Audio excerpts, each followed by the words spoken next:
Hello and welcome back to the ministry. And today we're talking about, are you hungry for the success that God has for you? I was listening to Dr. G yesterday, and she was talking about God is giving you back your voice. But we have to be prepared that when He gives it to us, as He opens the door, as He prepares the platform, as He shifts the things, as He transforms, transitions, and transfers the things in which He's preparing to transfer to us, that are we hungry? Because the thing about it is, you have to be hungry and discerning at the same time. You have to be hungry for what it is that God has told you that He wants for you to have in this season. But He also needs for you to be discerning of the fact that when you are hungry, there's such a thing as being desperately delusional. Have you ever noticed that when a person becomes beyond hungry, that they become lethargic and they begin to see visions of food? You know, you've seen it in every cartoon. You've seen it in even TV shows when people were out in the desert and they begin to hallucinate.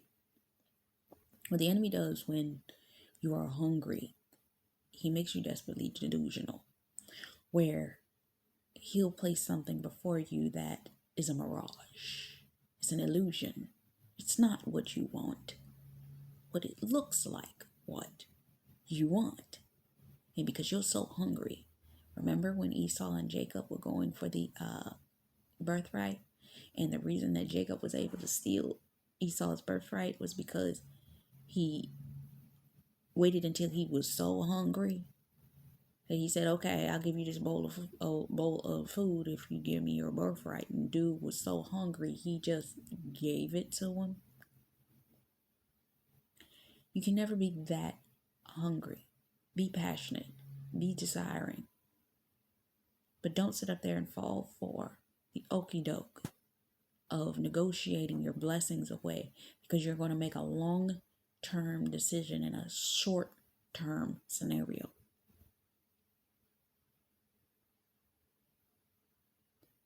You have to be hungry, but you have to be discerning. What happens a lot with people just before a blessing comes, there is a level of confusion that occurs immediately before. And if you're not careful, people will have you spinning around in circles and circles and circles and circles just before the biggest manifestation of your life. And you'll miss it because you're not paying attention. Because you're so hungry for this thing to happen now that you will miss the doorway, miss the opportunity, and squander what you had. Because the enemy's out to seek to destroy, and he don't care who he kills in the process.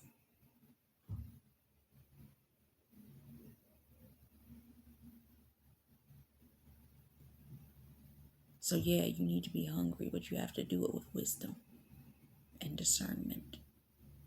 Yeah, you can be hungry, but how do you do it with wisdom and discernment? Mentally, you meditate on the word. Emotionally, you get your emotions in order and in alignment. Affirmations. Physically, you fast so that you can get the clarity necessary in order for you to get the wisdom in order to do what you need to do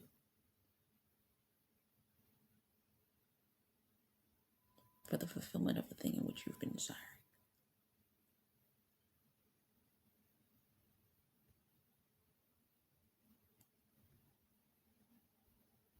Spiritually, pray. Pray into it. Cover it. Cover it in scriptures that you've been meditating on. Believe that it will be. But operate in the passion in which the Lord has given you for it, because God will give you the desires of your heart. But you must pursue, and it's work behind that. It's not easy. A lot of people sit up there and look at celebrities. A lot of people sit up there and look at people. Do you understand how much work it takes for them to be who they are? They make it look easy. But half of y'all wouldn't be able to stand the amount of time that they have to stand to do what they have to do. Because all you see is, ooh, they're on stage performing. Ooh, they got photo shoots. Ooh, they got this. Because sometimes I used to watch and pay attention to the details when I watched the reality shows for celebrities. They be up 72 hours sometimes. Some of y'all couldn't stay awake 72 hours, just sitting on a day. But they got to be moving for 72 hours. Then by the time they're ready to go into bed and crash because they were doing photo shoots, they got up one morning, they went for their exercise at 4 o'clock in the morning. They got to be at an interview at 6 o'clock in the morning. They got to do radio interviews, do a blitz of radio interviews all day long, turn around. Then they got to do a show. Then they got to, then they've got all of the press. Because some of them shows, depending on where they are, they're going to be up all night from 10 to 2 doing back press. They don't even get in till about 5, 6 o'clock in the morning. If they get a nap, then they got to turn around and be out, go to the next location. They got photo shoots. They got all this kind of stuff. Blessed be to Jesus that some of them get an opportunity to go to sleep in a trailer. And doze off for a little bit of time before they got to go to that next thing that they got to do. And they be straight moving.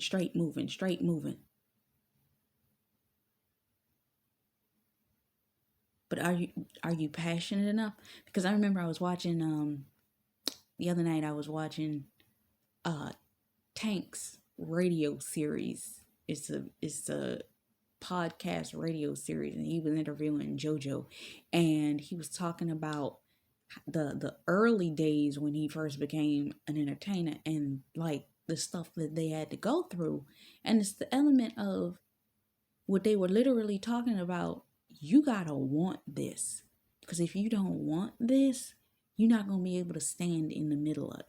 You have to have a passion for your creativity that is so strong that you be willing to stand up, willing to go through the sleepless nights. Do you not see these bags under my eyes?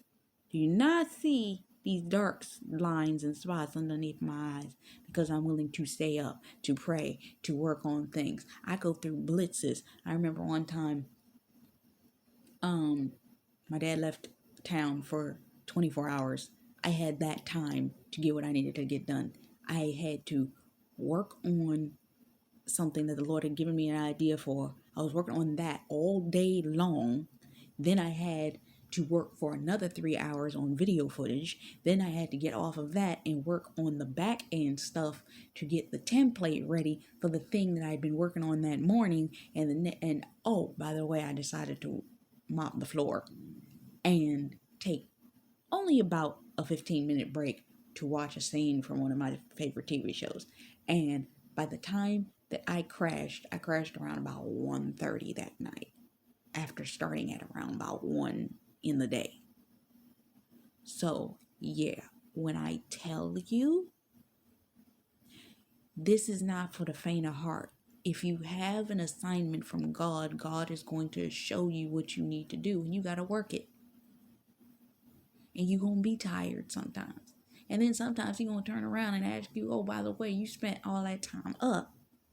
I'm going to need for you to get up at 3 o'clock in the morning and pray from 3 to 5. Oh, and by the way, I need you to fast during that period of time.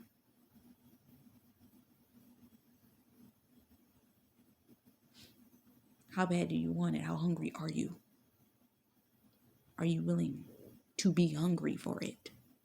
Are you willing to fast for it? Are you willing to do more than just pray? Because a lot of these Christian people will go to the church and they will grandstand, cheer, praise, dance, do the little dance. You know the praise dance that everybody do.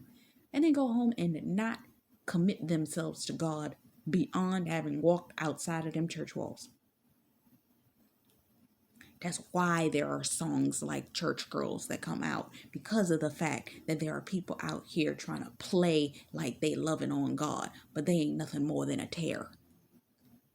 But for the ones that are coming in after church and praying, after church and fasting, after church and doing the will of the Lord, after church actually picking up the Bible and opening it up, actually listening to sermons and ministries all day to keep their mind stayed on the Lord.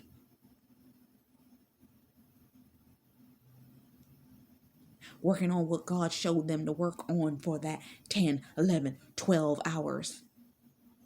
God give you 3 days, and for 3 days you are working. For 3 days you are fasting. Some people can't even skip a meal, let alone skip for 1, 2, 3, 4, 5 days. Living on nothing more than a salad. Because that's what the Lord told you. That's what I want you to use. And that's just being nice. Because in some cases, I know somebody, they went on a fast and the Lord had them only drink coffee once a day. And they screwed up and didn't drink it one day and ended up sick as a dog.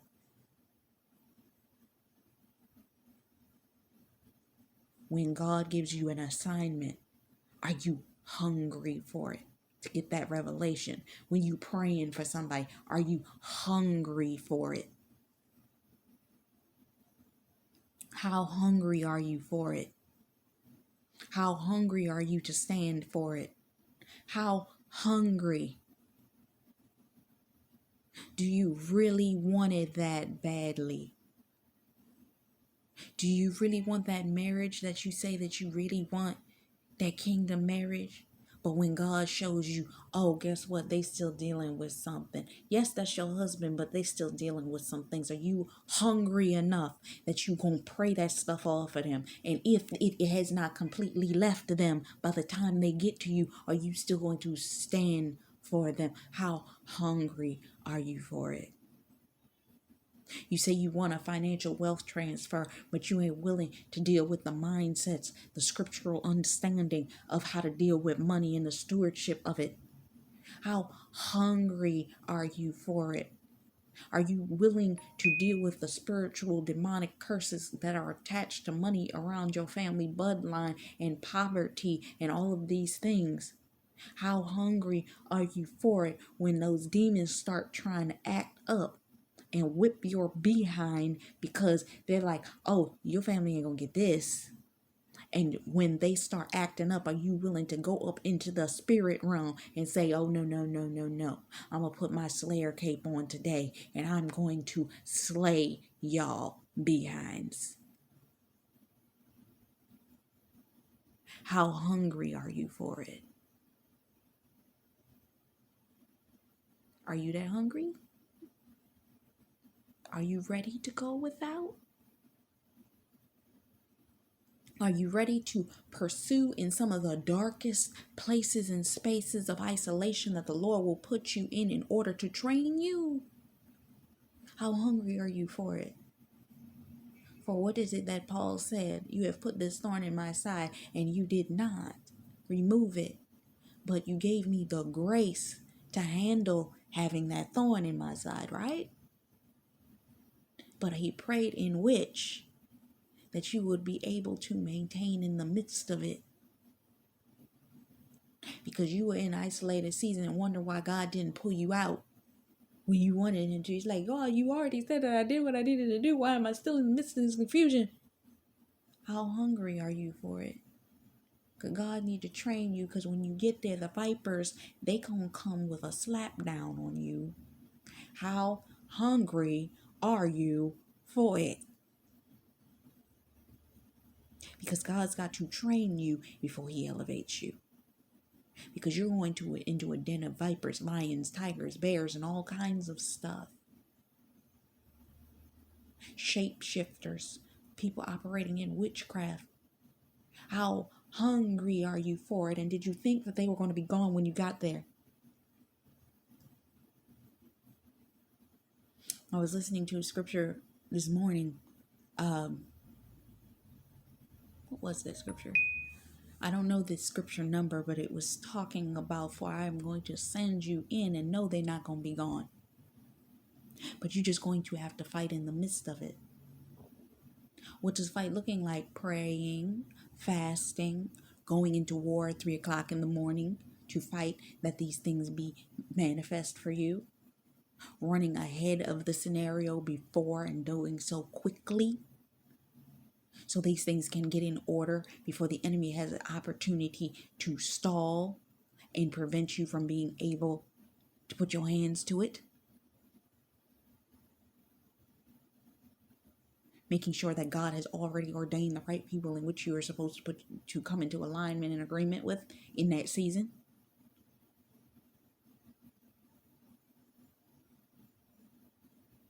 Are you hungry for it? For those seasons in which the Lord said, okay, you've been looking for acceleration, I'm going to give it to you. And then he says, run. And you're like, wait, you mean I actually got to run? Meaning God gives you an assignment and you must do this at the pace, and you only have this amount of time in which to get it done, which means you have to operate in that speed for the next 12 to 72 hours in order to make sure that thing gets done. How hungry are you for it? How hungry? Are you hungry? Are you really hungry? Is your passion for it for real? Because God wants to see is, are you a real one? Are you really, really there? And are you down for this kind of hungry? Are you? Are you going to do it? Are you going to make sure that it's done the way in which it needs to be done? Are you sure? Are you going to operate in a level of excellence that is going to come together the way in which the Lord is seeking and desiring for it to be done? How hungry? Are you hungry? Because you say you want a feast, but some of you can only handle one plate. You ever know when, you know those family members that when they go to the buffet, you got them family members that you go to the buffet, you go and get your one plate. And you got to have one plate and it's good. And you good with that. But then you got those other family members that they'll sit at the table and you can't even figure out how they managed to eat that much in that one setting, because you ate one plate and you was good, but you saw them go back and get 3 to 4 of the exact same thing that you just had and it filled you up, but they ate 4 of those. How hungry are you? Do you know that when you exercise, that the reason that they tell you to eat high carbs is because of the fact that you are burning calories so fast that they want you to eat high carbs after you have exercised, because you've burnt off a lot of calories. Me, I'm skinny, so I can't even really go out and run like that because of the fact that I have a high metabolism, which means I go out. If I walk too much in one day, I lose 1.5 pounds. I hope that lasts when I have kids, because that's going to be beautiful if that's the case.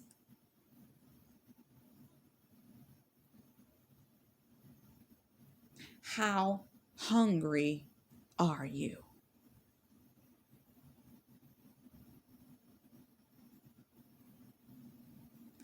How hungry? Are you willing to walk with God and allow the Lord to use you and walk in the direction in which He is telling you? And when God says, I know you hungry, I know you ready to run, and you just ran a marathon, good for you. Now I need you to rest. Are you willing to rest when God says? Because He knows you hungry, but He needs you to rest so that you'll be prepared for the next leg of the race. relax, recuperate, reset, restore, and then run again? Are you hungry? Are you hungry?